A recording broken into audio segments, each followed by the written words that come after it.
दोस्तों नमस्कार। VK knowledge electrical में आप सभी का स्वागत है। आइए दोस्तों, आप सभी जुड़ जाइए। आज फिर हम कुछ क्वेश्चंस पर बात करेंगे, लाइव क्वेश्चंस का सॉल्यूशन करेंगे। और ये क्वेश्चन इलेक्ट्रॉनिक्स ट्रेड से रिलेटेड है, जो कि इलेक्ट्रॉनिक्स और इलेक्ट्रिशियन दोनों के एग्ज़ाम की दृष्टि से बहुत इम्पोर्टेंट है। यूपीपीसीएल और राजस्थान टेक्निकल हेल्पर की यदि आप तैयारी कर रहे हैं तो ये क्वेश्चन आपके लिए बहुत इम्पोर्टेंट है। आपसे निवेदन रहेगा, सभी क्वेश्चन को लास्ट तक आप ज़रूर देखें और अपना आंसर कमेंट करें। ज़रूर मिलान करें कि आपके कितने सही हुए और फाइनल स्कोर हमें कमेंट करके ज़रूर बताइएगा। दोस्तों डिस्क्रिप्शन में टेलीग्राम का लिंक दिया हुआ है, वहाँ से आप ज्वाइन कीजिएगा। इस तरह के टेस्ट की PDF हम वहाँ पर प्रोवाइड आपको करवा देते हैं। वीडियो को लाइक ज़रूर करें, सभी से रिक्वेस्ट रहेगा मेरा, और आगे अपने फ्रेंड्स को भी शेयर ज़रूर करें। जितने भी जुड़े हैं कंप्लीट क्लास को देखें और उसके बाद शेयर कर देना। चैनल पर नए हो तो आपसे निवेदन है, चैनल को सब्सक्राइब ज़रूर करें। आइए दोस्तों, हम आज के क्वेश्चन से शुरू करते हैं। उम्मीद करता हूं कि सभी जुड़ गए होंगे अब तक। चलिए ज़रा, सवाल नंबर 1 आपकी स्क्रीन पर है कि कॉमन बेस जो कन्फिगरेशन होता है उसकी करंट गेन कितनी होती है। दोस्तों कन्फिगरेशन को हिंदी में विन्यास बोलते हैं अपन, और इसके अकॉर्डिंग एक ट्रांजिस्टर का प्रचालन 3 तरह से होता है: कॉमन बेस, कॉमन कलेक्टर और कॉमन एमिटर। इन तीनों की अलग अलग विशेषता होती है दोस्तों। इनमें से एक प्रचालन ऐसा है जो हमें अधिक वोल्टेज गेन प्रदान करता है, एक ऐसा है जो अधिक करंट गेन प्रदान करता है, और एक ऐसा है जो मॉडरेटली करंट और मॉडरेटली वोल्टेज गेन देता है, जिससे हम इजीली पावर गेन प्राप्त करते हैं और सबसे अधिक हम उसी का उपयोग करते हैं। उम्मीद करता हूं कि आपका आंसर इस कमेंट का सही आएगा, इस क्वेश्चन का आंसर। क्योंकि कॉमन बेस जो होता है दोस्तों, इसकी वोल्टेज गेन बहुत अधिक होती है और करंट गेन बहुत कम होती है। डी उत्तर आप सभी का बिल्कुल सही आया है। लेस देन यूनिटी, इकाई से कम होगा। कॉमन बेस की जो करंट गेन होती है उसको अल्फ़ा के नाम से जाना जाता है, ये भी ध्यान रखें। और अल्फ़ा का मान हम सभी जानते हैं कि इकाई से हमेशा कम होता है। कॉमन कलेक्टर जो होती है इसकी करंट गेन को गामा कहते हैं, और कॉमन एमिटर जो है इसकी करंट गेन को बीटा कहते हैं। तो अल्फ़ा का मान सबसे कम, बीटा का उससे अधिक और गामा का मान सबसे अधिक होता है। इसका मतलब ये हो गया कि कॉमन बेस से सबसे कम करंट गेन, कॉमन एमिटर से अधिक गेन, और कॉमन कलेक्टर से सर्वाधिक करंट गेन प्राप्त होती है। उम्मीद करता हूँ आपको एक ही क्वेश्चन में 3 से 4 क्वेश्चन समझ में आए होंगे। चलिए अगले सवाल की ओर चलते हैं। सवाल नंबर 2 आपकी स्क्रीन पर है कि एक वर्ग B दाब कर्षण प्रवर्धन की अधिकतम दक्षता कितनी होती है। वर्ग B पुश पुल एम्पलीफायर बोलते हैं इसको इंग्लिश में। इसकी मैक्सिमम एफिशिएंसी पूछी है। पुश पुल एम्पलीफायर का मतलब होता है दोस्तों कि इसमें 2 ट्रांजिस्टर होते हैं, एक PNP और दूसरा NPN। यानी एक आउटपुट को पुश करता है तो एक उस आउटपुट को एज ए इनपुट पुल करता है। यानी किसी एक समय में एक, किसी दूसरे समय में दूसरा वर्क करता है। इस प्रकार के ट्रांजिस्टर की जो एफिशिएंसी होती है वो 50 से लेकर के 80% तक होती है।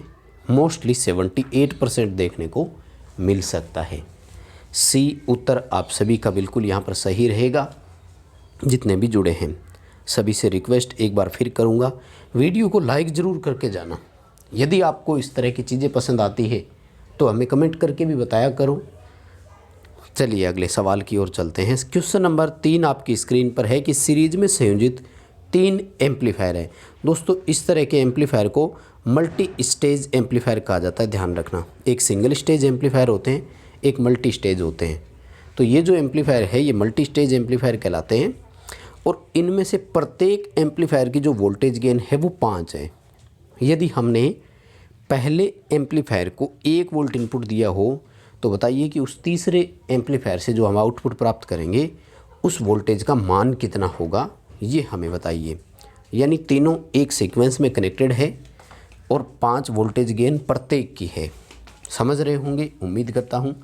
चलिए दोस्तों देखिए, ये तो मैंने एक कॉमन सवाल के लिए दे दिया, वैसे भी तो ध्यान रखें गेन का मतलब होता है लाभ, और लाभ का मतलब होता है कोई चीज़ उतने गुना अधिक हो जाना। सिंपल सी बात है। इसका मतलब होता है कि एम्पलीफायर जो होता है ना, इसकी आउटपुट हमेशा इनपुट से अधिक होती है। 5 गेन का मतलब होता है कि वो आउटपुट 5 गुना करके दे रहा है। फर्स्ट ने 5 गुना किया, सेकंड ने उसका 5 गुना किया और थर्ड ने उसका 5 गुना कर दिया। टोटल 125 गुना आउटपुट प्राप्त होगा। सी ऑप्शन आपका यहाँ पर सही रहेगा। 125 वोल्ट जो है वो हमें इससे आउटपुट मिलेगा। जिसका भी उत्तर आया है सी बिल्कुल सही ऑप्शन यहाँ पर है। चलिए दोस्तों अगले सवाल की ओर चलते हैं। सवाल नंबर 4 कहता है कि इस ट्रांजिस्टर की कार्यप्रणाली आवेशित वाहकों की विद्युत प्रतिकर्षण क्षेत्र पर आधारित होती है, यानी इलेक्ट्रोस्टैटिक फील्ड पर डिपेंडेड है। The transistor work on charge carrier by electrostatic field. ऐसा कौन सा ट्रांजिस्टर है? दोस्तों सामान्यतः ट्रांजिस्टर फैमिली को 3 तरह से टैकल किया जाता है, बीजेटी, यूजेटी और एफईटी। बीजेटी का पूरा नाम बाइपोलर जंक्शन ट्रांजिस्टर है, यूजेटी का यूनि जंक्शन ट्रांजिस्टर और एफईटी का फील्ड इफेक्ट ट्रांजिस्टर। तो अब नाम से ही पता लग गया होगा, इलेक्ट्रोस्टैटिक फील्ड और फील्ड इफेक्ट। यानी इस प्रकार के ट्रांजिस्टर जो है वो वैद्युतिक क्षेत्र पर डिपेंडेड होंगे, ना कि इलेक्ट्रॉन और होल दोनों की गति पर। वहीं बीजेटी की यदि मैं बात करूं तो ये बाइपोलर है, यानी होल और मुक्त इलेक्ट्रॉन दोनों की जो कार्यप्रणाली है या दोनों के मूवमेंट जो है उस पर इसकी कार्यप्रणाली डिपेंड करती है। वहीं यूजेटी जो है उसमें जंक्शन एक होता है। अभी अपना सी उत्तर सही रहेगा। यहाँ पर आपका जो भी कमेंट सी आया है जिसका भी, वो मैं सही मानूंगा। सी ऑप्शन की ओर हम सब जाएंगे।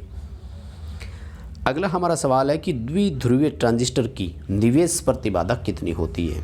द्विध्रुवीय को इंग्लिश में बाइपोलर बोलते हैं, शॉर्ट में बीजेटी बोलते हैं।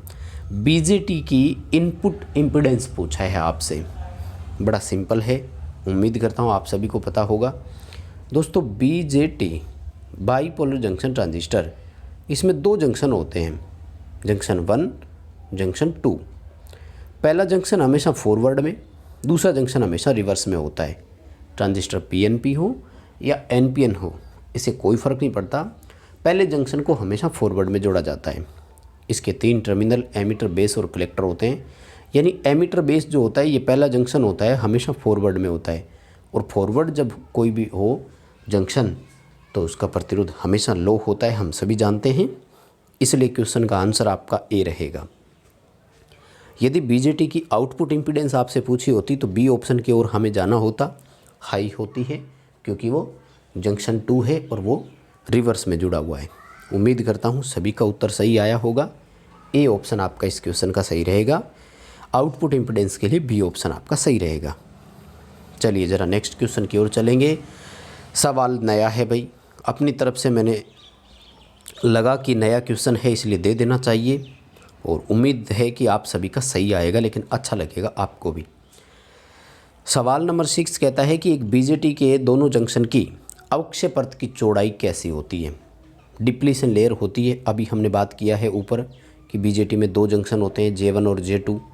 तो इन दोनों जंक्शन के जो, क्योंकि जंक्शन के आसपास अवक्षय क्षेत्र तो बनता है ना, हम सब जानते हैं, तो उन दोनों जंक्शन के जो आसपास क्षेत्र बनता है, अवक्षय क्षेत्र बोलते हैं, उस अवक्षय क्षेत्र की चौड़ाई कैसी होती है, इसके बारे में आपसे सवाल किया गया है कि क्या दोनों की एक बराबर होती है, या जंक्शन 2 की जंक्शन 1 से कम होती है, या जंक्शन 2 की जंक्शन 1 से अधिक होती है, या फिर अनडिफाइंड यानी अपरिभाषित होती है।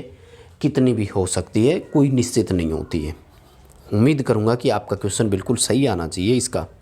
देखिए भाई लोगों, हम चलते हैं आंसर की ओर। जंक्शन 1 फॉरवर्ड में होता है और जंक्शन 2 रिवर्स में होता है। अब तो आंसर आ गया होगा ना। रिवर्स में डिप्लीशन लेयर की परत की चौड़ाई जो है वो बढ़ती है और फॉरवर्ड में घटती है। इसका मतलब जो जंक्शन फॉरवर्ड में है उसकी चौड़ाई कम होगी और जो जंक्शन रिवर्स में है उसकी चौड़ाई अधिक होगी। मतलब J2 की जो है वो J1 से अधिक होगी। सी ऑप्शन की ओर हमें जाना है। J2 मोर देन J1 होगा, यानी J2 की चौड़ाई अधिक और J1 की चौड़ाई कम होती है। सी उत्तर यहाँ पर आपका सही रहेगा। अगला सवाल हमारी स्क्रीन पर है कि एक संतृप्त क्षेत्र में बीजेटी की भांति व्यवहार करती है और इसके दोनों जंक्शन होते हैं। सेचुरेशन मोड में बीजेटी का बिहेव पूछा है, दोनों जंक्शन का संयोजन पूछा है। देखिए दोस्तों, बीजेटी जो है उसके सामान्यतः हम 4 ऑपरेशन देखते हैं: forward active, reverse active, saturation mode और कट ऑफ मोड। दोस्तों, सेचुरेशन मोड का मतलब होता है कि इसके दोनों जंक्शन ऐसे समय में फॉरवर्ड में होते हैं, और जब फॉरवर्ड में होते हैं ना, तो हम सब जानते हैं कि फॉरवर्ड का प्रतिरोध बहुत कम होता है, यानी ऐसे में इसके दोनों जंक्शन फॉरवर्ड होने के कारण ये एक बंद स्विच की भांति व्यवहार करती है। बंद का मतलब यहाँ पर क्लोज है, ना कि ऑफ, राइट। यानी क्लोज स्विच की भांति बीजेटी बिहेव करता है, और इस समय इसके दोनों जंक्शन जो है वो फॉरवर्ड बायस में होते हैं। यदि हम बात करें कट ऑफ रीजन की, तो कट ऑफ में इसके जो बिहेव होते हैं वो ओपन स्विच की तरह होते हैं, और दोनों जंक्शन इस समय रिवर्स बायस में होते हैं।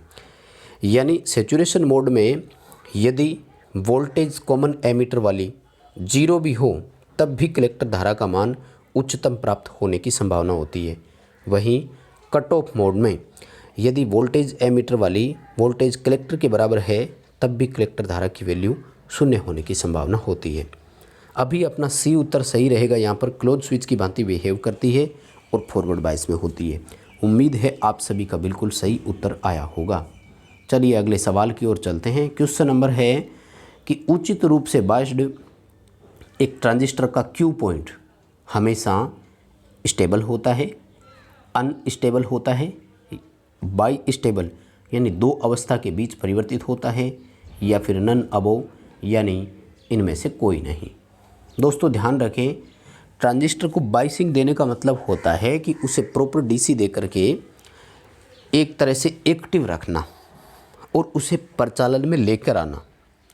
और एक ट्रांजिस्टर का जो क्यू पॉइंट होता है, क्यूसेंट पॉइंट बोलते हैं, हिंदी में इसको शांत बिंदु बोलते हैं।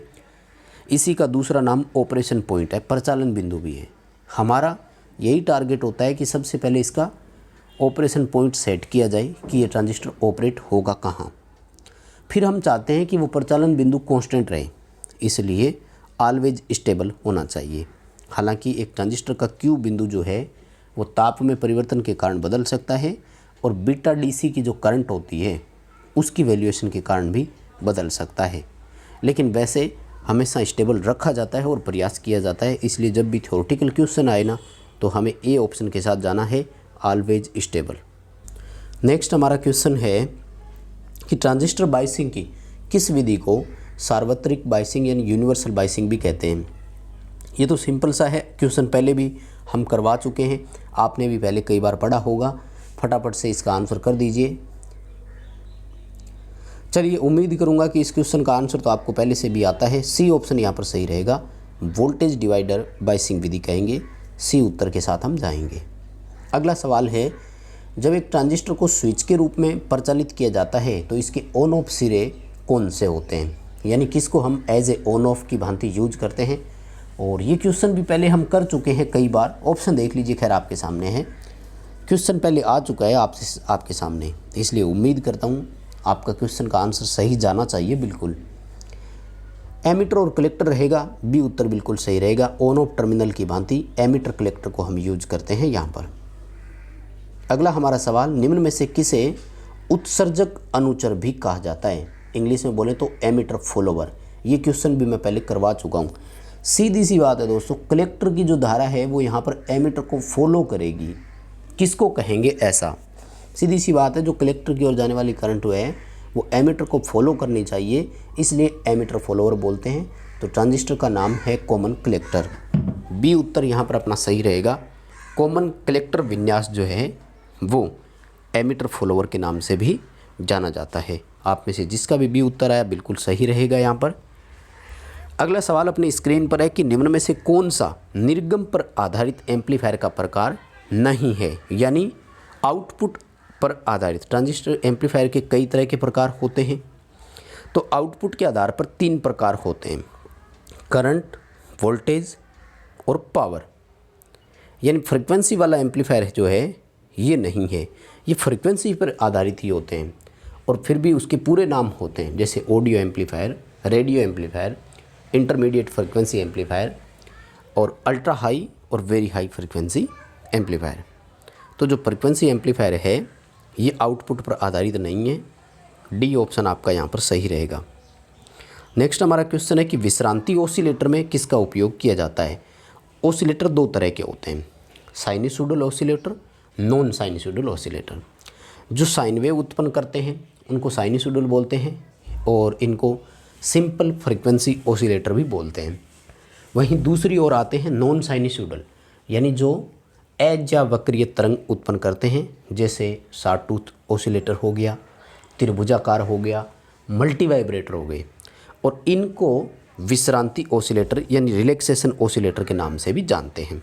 यानी साइनसॉइडल को simple frequency oscillator, non sinusoidal को रिलैक्सेशन ऑसिलेटर।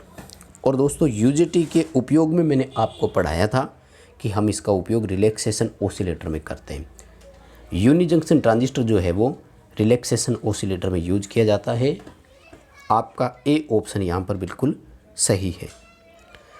अगला हमारा सवाल है कि वर्ग ए की अपेक्षा वर्ग बी एम्पलीफायर में निम्न में से क्या होता है। यानी ए और बी का जब आपस में कंपैरिजन करवाएं। दोस्तों एक चीज़ बड़े ध्यान से रखना, सिंपल चीज़ है, दिमाग में रखना कि जब एक एम्पलीफायर की एफिशिएंसी बढ़ती है तो उसी के साथ उसका विरूपण भी बढ़ता जाता है, उसकी विकृति बढ़ती जाती है, उसका डिस्टॉर्शन बढ़ता जाता है। तो जैसा कि हम सभी जानते हैं कि ए की अपेक्षा बी की दक्षता अधिक होती है। जब दक्षता अधिक है तो डिस्टॉर्शन भी अधिक पाया जाएगा, ध्यान रखें। ए ऑप्शन रहेगा मोर एफिशिएंसी मोर डिस्टॉर्शन, यानी अधिक दक्षता, ए की दक्षता अधिक है, कंपैरेटिवली हमें क्या आंसर जो है वो बी का ही करना है। यानी बी में क्या पाया जाता है ये बताना है हमें। तो कंपैरेटिवली जो बी है उसकी एफिशिएंसी हाई होती है। बी की अगर पुश पुल की बात करें तो अभी हम देख रहे थे 50 से 78% तक होती है। ए जो होता है लगभग 20 से लेकर के 35% दक्षता होती है, मैक्सिमम 50% हो सकती है जब डायरेक्ट कपलिंग इसमें यूज की जाए। बी जो है इसकी लगभग 78% तक एफिशिएंसी होती है। तो जो ए है उसकी अपेक्षा बी जो होगा उस बी वाले की एफिशिएंसी अधिक पाई जाएगी, और जब एफिशिएंसी अधिक होगी तो डिस्टॉर्शन भी अधिक होगा। ठीक है, ए ऑप्शन के साथ ही जाएंगे, मोर एफिशिएंसी मोर डिस्टॉर्शन। यानी यहाँ पर ए का उत्तर यदि करना होता ना तब बी आता कि लेस एफिशिएंसी लेस डिस्टॉर्शन, यानी कम दक्षता और कम विरूपण। तो बी में एफिशिएंसी ज़्यादा होती है इसलिए डिस्टॉर्शन भी ज़्यादा होगा। ए उत्तर आपका यहाँ पर बिल्कुल सही रहेगा, ए ऑप्शन के साथ जाएंगे। बस दोस्तों यही थे आज के 14 क्वेश्चन पसंद आ गए हैं तो वीडियो को लाइक ज़रूर कर देना, निवेदन है सभी से। और ट्विटर और इंस्टा पर हमें फॉलो ज़रूर करें, डिस्क्रिप्शन में लिंक आपको मिल जाएगा। क्लास अपने दोस्तों को शेयर करें, चैनल पर नए हो तो चैनल को सब्सक्राइब ज़रूर करें, और आपका स्कोर हमें कमेंट करके ज़रूर बताइएगा आपके कितने सही हुए।